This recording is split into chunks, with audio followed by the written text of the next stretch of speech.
Cats. Now later on, he's going to do this again with a guy named Abimelech, and we're going to see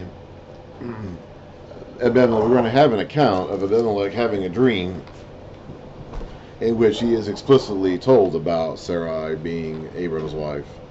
In this case, we don't get that, so I don't know exactly how Pharaoh found out about the truth, but he did somehow. So Pharaoh summoned Abram. "What have you done to me?" he said. "Why didn't you tell me she was your wife? Why did you say, 'She is my sister,' so that I took her to be my wife? Now then, here is your wife. Take her and go." Then Pharaoh gave orders about Abram to his men, and they sent him on his way with his wife and everything he had. So he got a lot of stuff while he was down in Egypt. He was treated well for Sarai's sake, and they gave him things. And I guess he still kept those things when he left, and they're told to leave.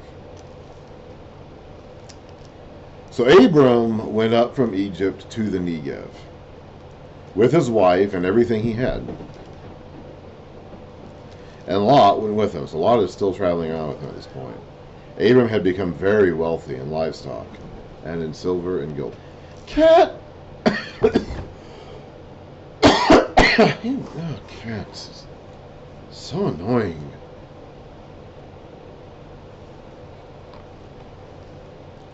Cats are so annoying. From the Negev, he went from place to place until he came to Bethel, to the place between Bethel and Ai, where his tent had been earlier. So he's just kind of wandering around in circles. And where he had first built an altar. So that was the first altar he had built, apparently, at least since coming into the land. Then Abram called on the name of the Lord. Now Lot, who was moving about with Abram, also had flocks and herds and tents. But the land could not support them while they stayed together, for their possessions were so great they were not able to stay together. They consumed the same kind of resources. There weren't enough resources for both of them. And quarreling arose between Abram's herdsmen and the herdsmen of Lot. The Canaanites and Perizzites were also living in the land at that time. So remember, these are the guys we're supposed to beat to get that land. So Abram said to Lot, "Let's not have any quarreling between you and me, or between your herdsmen and mine, for we are brothers." Actually, they're kinsmen. See, and this is, I'm gonna mention this here, and oh my goodness, this cat. This is actually not my troublemaker, but this is my crazy one. This is the one that occasionally goes crazy. The troublemaker is just kind of sitting there watching. But she has a sister who is not as much of a troublemaker, but who does occasionally go crazy. Once or twice a day, she'll go crazy. Her name is Luna, and I call this the Luna tricks. When Luna goes crazy, she plays her Luna tricks. She has a sister named Timber who's just constantly a troublemaker. They're off chasing each other right now. Then I have the big fat one who's not related to the other two, and she just sits around and she's my Garfield. All she wants to do is eat and sleep. That's it. That's all she wants to do. She's huge. She's like 55 pounds or something like that, maybe 100 pounds. I'm not sure. And all she ever does is sit around and sleep. And when she's not sleeping, she's eating. And if she's not eating or sleeping, then she's pestering me to give her more food. Just think Garfield. Just think a real life version of Garfield, and that's what my third cat is. Where was I? So, okay, brothers. All right, brothers. Okay, brothers. We think of brothers, and we think of physical brothers. That's just, we don't have a very wide definition of this term brothers. In their culture, though, this meant a lot more than just literally sons of the same parents. Okay.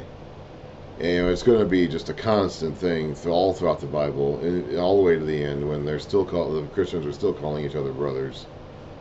We're all brothers in Christ, sisters, brothers, and siblings in Christ. And so that concept carries all the way through to the church, when the church is all made up of brothers and sisters in Christ. But we think of the word brother and think of it in terms of, we came from the same parents, or at least one of the same parents. At least we have a parent in common, so we're half brothers at least. But because Abram and Lot are not brothers. Lot is Abram's nephew. So in that sense, they're not brothers. And it's good. And this is a similar, and even beyond the term brother, this is also common in their way of talking about family relationships in general. Fathers and sons. Like, we're going to see this word father and son a lot. But it may not always mean what we think it to mean in terms of father and son. A son is someone, a father and son, a father produces a son. Okay, a father, you're the son of someone who inseminated a woman and gave birth to you. That's your father. Okay, we think of it pretty much in those terms. We don't really think of it. If you're 2 generations removed, then that's a grandfather, great grandfather, and all that. But the word for them, in their words, son, father, son, like that was a lot more of a stretchable term. They could stretch that term to cover, broader senses of relationships than what we do. Later on, for instance, just as one example, in Daniel, this is quite a ways later. In Daniel, we're going to be reading about Nebuchadnezzar. And then we're going to be reading about this guy called Belshazzar who comes along, and he is called Nebuchadnezzar's son, or Nebuchadnezzar is his father. Well, they weren't father and son. There is a generation in between there, so they're at most grandfather, grandson. But they don't, and that was part of it. And since we didn't, the smart people out there didn't even know about Belshazzar for most of history until we recently discovered Babylon and found evidence of his existence in Babylon, besides what Daniel 5 says. For a long time we doubted the existence of a guy named Belshazzar. One of the reasons why I doubted that is because we didn't think that Belshazzar was Nebuchadnezzar's son. Somebody else was Nebuchadnezzar's son. Well, that may be technically true by the way we define father-son, but by the way they define father-son, the term fits.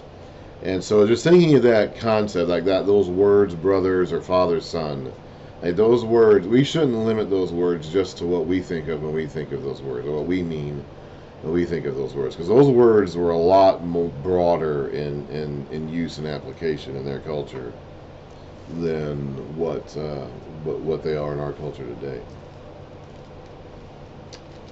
For we are brothers. Is not the whole land before you? Let us part company. If you go to the left, I'll go to the right. If you go to the right, I'll go to the left. So they have a problem. Okay? I'm sure Abram and Lot were both aware of the problem. Their herdsmen were quarreling with each other. But Abram comes up with a solution. And he proposes a solution and then graciously offers Lot the opportunity to act first. Say, here's my solution, and I'm going to give you first dibs on where you want to go. I'll go wherever you don't go. Sounds like a pretty reasonable solution. Lot looked up and saw that the whole plain of the Jordan was well watered, like the garden of the Lord, like the land of Egypt, towards Zoar. This is before the Lord destroyed Sodom and Gomorrah. It's not going to be so well watered after that now, is it? No.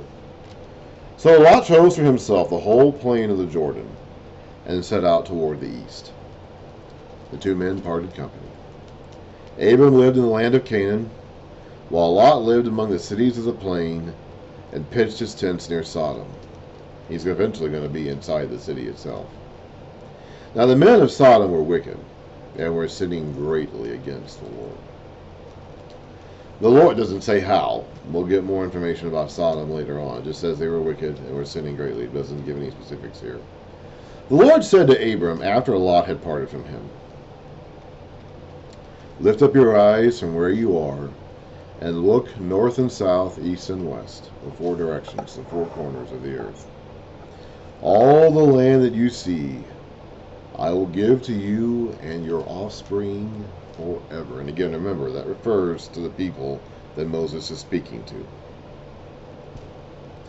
So if you're hearing this as an Israelite male being read this out loud by Moses or one of his priests, he's talking to you directly here. "I will make your offspring of the dust of the earth, so that if anyone could count the dust, then your offspring could be counted.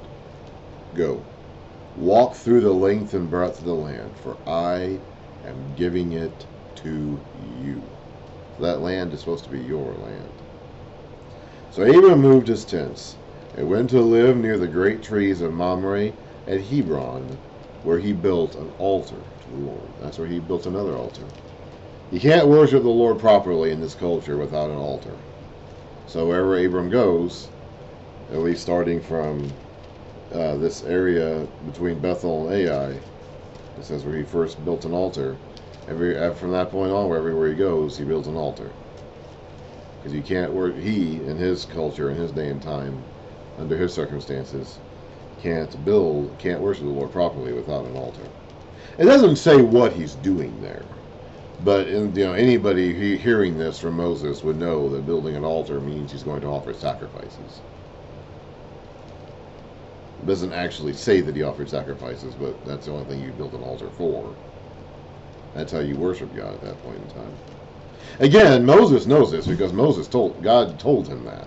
God gave him the specific instructions for how to do all this and passed it on to the Israelites.